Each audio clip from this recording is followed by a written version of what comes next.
Hello friends, welcome to zoology शिक्षा। इस video में हम डिस्कस करेंगे पानक्रीज के बारे में। तो पानक्रीज को हेटेरोक्राइन ग्लैंड बोलते हैं। हेटेरोक्राइन ग्लैंड यानी कि जो ग्लैंड क्या सिक्रेट करती है, बहुत एंजाइम भी सिक्रेट करती है और हार्मोन्स भी सिक्रेट करती है। तो ये बहुत एक्सोक्राइन ग्लैंड भी है और एंडोक्राइन ग्लैंड भी है। कैसे ये करती है? जो एक्सोक्राइन ग्लैंड है ये क्या करती है? ये डाइजेस्टिव एंजाइम सिक्रेट करती है। ये पैनक्रीज भी एक्सोक्राइन ग्लैंड बोलते हैं पैनक्रीज को, जो कि क्या सिक्रेट करती है, रिलीज करती है। ये डाइजेस्टिव एंजाइम रिलीज करती है जो कि फूड को इजीली डाइजेस्ट करने में हेल्प करती है। ये पैनक्रेटिक जूस सिक्रेट करती है जो कि एंजाइम है, डाइजेस्टिव एंजाइम है। इसलिए इसको एक्सोक्राइन ग्लैंड भी बोलते हैं। देन सेकंड जो ग्लैंड बोलते हैं पैनक्रीज को, इंडोक्राइन ग्लैंड भी बोलते हैं, क्योंकि ये हार्मोन सिक्रेट करती है, हार्मोन रिलीज करती है और ये हार्मोन डायरेक्ट ब्लड में ही रिलीज करती है। क्योंकि जो पैनक्रीज है, पैनक्रीज में इंडोक्राइन सेल्स प्रेजेंट होती हैं जो कि हार्मोन सिक्रेट करती हैं और वो डायरेक्ट ब्लड में ही रिलीज करती है। इसलिए इसको हेटेरोक्राइन ग्लैंड बोलते हैं पैनक्रीज को, क्योंकि ये एक्सोक्राइन ग्लैंड भी एक्ट करती है, जैसे कि एंजाइम भी रिलीज करती है, सिक्रेट करती है और हार्मोन्स भी सिक्रेट करती है। इसलिए इसको हेटेरोक्राइन ग्लैंड बोलते हैं। पैनक्रीज का स्ट्रक्चर कैसा होता है? ये इरेगुलर शेप होता है। जो पैनक्रीज होता है उसका जो पर्टिकुलर शेप नहीं होता, उसका जो शेप इरेगुलर होती है। और ये कलर कैसा दिखता है? पैनक्रीज हल्का ग्रीनिश पिंक कलर का इसका जो कलर दिखाई देता है। और ये कहाँ पे मेनली प्रेजेंट होती है? ये स्टोमक के पिछली साइड, स्टोमक के पीछे प्रेजेंट होती है और ये ड्यूडेनम में अटैच होती है। ड्यूडेनम के साथ ये है पैनक्रीज। पैनक्रीज की जो एंड पोर्शन होती है वो ड्यूडेनम के साथ कनेक्ट रहती है, जो कि स्मॉल इंटेस्टाइन का फर्स्ट पार्ट है। और ये जो पैनक्रीज क्या सिक्रेट करती है? पैनक्रेटिक जूस सिक्रेट करती है। और जितने भी पैनक्रेटिक जूस ये डक्ट के थ्रू ड्यूडेनम में सिक्रेट होती है, जो पैनक्रेटिक जूस का जो पैनक्रीज में लॉन्ग कितने होते हैं pancreas? It is 12 to 50 cm इनका जो लेंथ होता है पैनक्रीज का। तो पैनक्रीज में मेनली 2 सेल पाए जाते हैं, दिखाई देते हैं। एक होते हैं कौन सी सेल? एक होते हैं एसिनी सेल और दूसरी होती है स्लेट ऑफ लैंगरहैंस सेल बोलते हैं। ये जो एसिनी सेल है ये कौन सी सेल है? ये एक्सोक्राइन सेल है जो कि डाइजेस्टिव एंजाइम सिक्रेट करती है, जो कि पैनक्रेटिक जूस सिक्रेट करती है एसिनी सेल। और ये जो स्लेट ऑफ लैंगरहैंस सेल है ये इंडोक्राइन पार्ट है जो कि हार्मोन सिक्रेट करती है ये सेल। तो ये कैसे करती है? फास्ट क्या करते हैं? Islet of Langerhans cell. तो ये जो स्लेट ऑफ लैंगरहैंस सेल जो कि हार्मोन सिक्रेट करती है, तो islet of Langerhans cell mainly 4 type of cell पाए जाते हैं उस सेल्स के अंदर।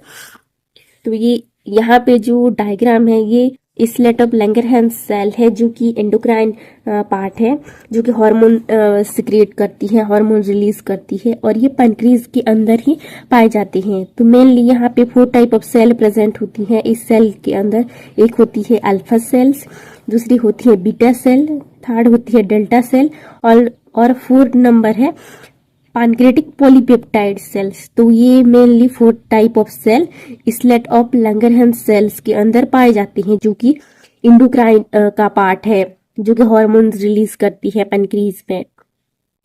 तो फर्स्ट जो सेल है उसको अल्फा सेल्स बोलते हैं।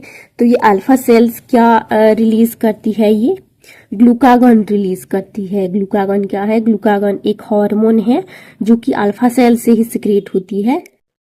तो ये ग्लूकागॉन हार्मोन क्या करती है? Increase blood glucose level.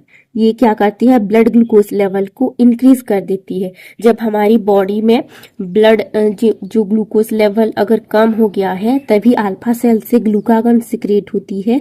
तो ये ग्लूकागॉन हार्मोन क्या करती है? ये जो ब्लड में जो ग्लूकोज लेवल को इंक्रीज कर देती है। तो उस प्रोसेस को क्या बोलते हैं? ग्लाइकोजिनोलाइसिस बोलते हैं, यानी कि न्यू ग्लूकोज का फॉर्मेशन करती है ब्लड में। सेकेंड सेल कौन सी होती है? बीटा सेल होती है। तो शॉर्ट फॉर्म में ऐसे लिखते हैं बीटा सेल को। तो ये बीटा सेल कौन सी हार्मोन रिलीज करती है? ये इंसुलिन हार्मोन रिलीज करती है। तो ये इंसुलिन हार्मोन क्या करती है? Decrease blood glucose level. तो ये इंसुलिन हार्मोन क्या करती है?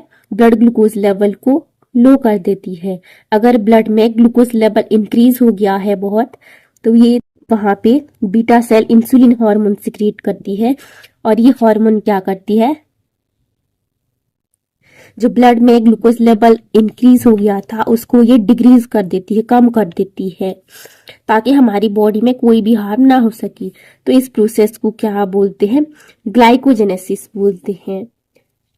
जहां पे जो ब्लड ग्लूकोज लेवल लो होता है, डिक्रीज हो जाती है। थर्ड सेल को क्या बोलते हैं? डेल्टा सेल बोलते हैं। डेल्टा सेल शॉर्ट से ऐसे होती है। तो डेल्टा सेल कौन सी मेनली हार्मोन सिक्रिएट करती है? ये सोमाटोस्टैटिक हार्मोन सिक्रिएट करती है। सोमाटोस्टैटिस को GnRH hormone, growth hormone, inhibiting hormone. तो ये मेनली क्या करती है? ये जीएनआरएच हार्मोन ये जो ग्लूकागॉन और इंसुलिन को ये स्टिमुलेट करती है। तो ये रोकती है। अगर जो अल्फा सेल्स या बीटा सेल जो ग्लूकागॉन और इंसुलिन सिक्रेट करती है उसको ये रोकती है।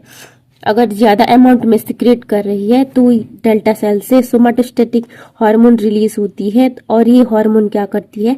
ये जो अल्फा सेल्स या फिर बीटा सेल को ये स्टॉप कर देती है, ताकि वो ग्लूकागॉन और इंसुलिन ज्यादा अमाउंट में रिलीज ना कर सके, सिक्रेट ना कर सके।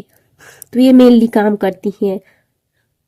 और सेकेंड फंक्शन क्या करती है ये डेल्टा सेल?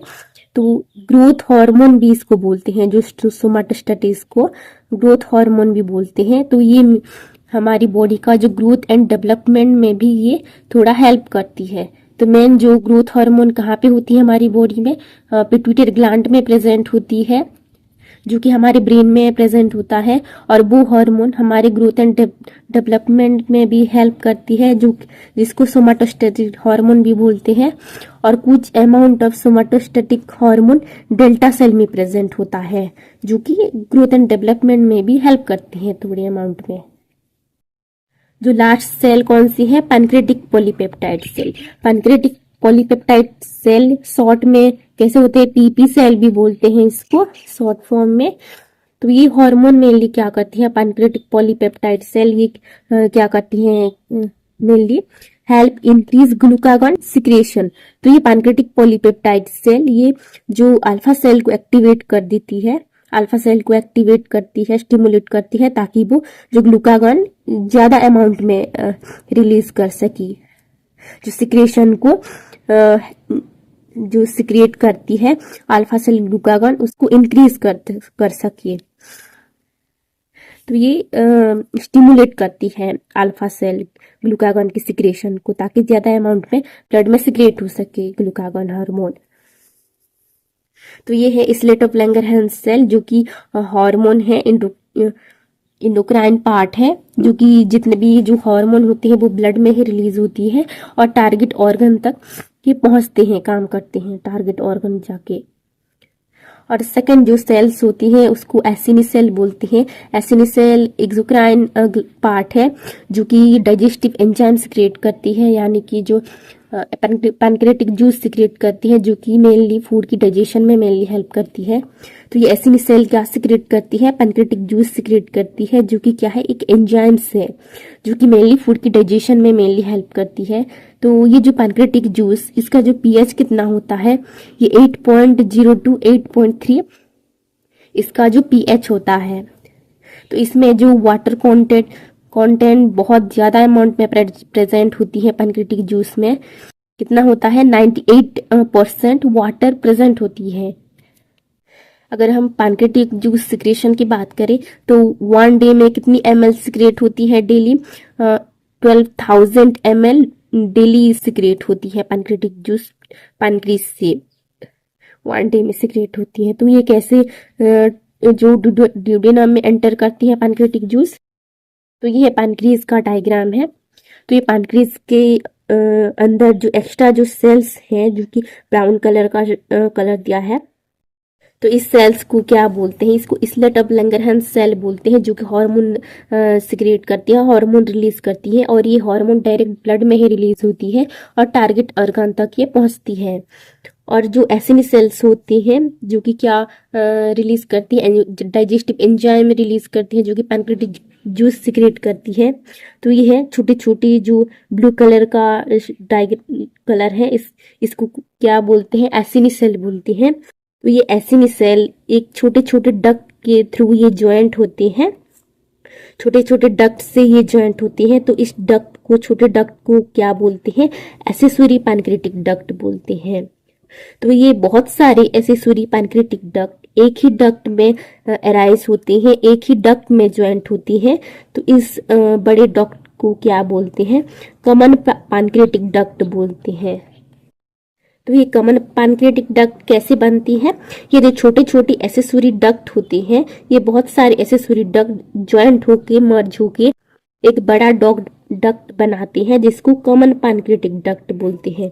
और ये कॉमन पैनक्रियाटिक डक्ट आके कहाँ पे ज्वाइंट होती है, हेपाटोपैनक्रियाटिक एम्प्यूला में ये ज्वाइंट होती है।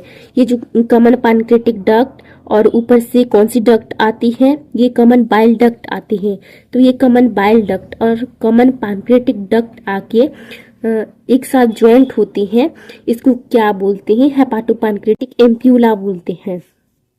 तो ये हेपाटोपैनक्रियाटिक एम्प्यूला कहाँ पे ओपन होती है, ये ड्यूडेनम में ओपन होती है, जो कि स्मॉल इंटेस्टाइन का फास्ट पोर्शन होती है।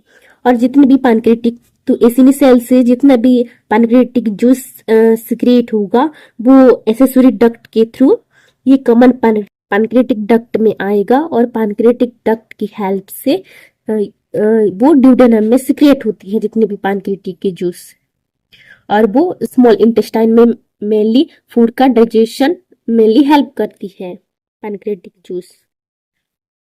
तो ये पैनक्रियास का पूरा डिटेल्स। अगर आपको ये वीडियो अच्छा लगा तो please like share and subscribe जरूर करें। Thank you watching my video.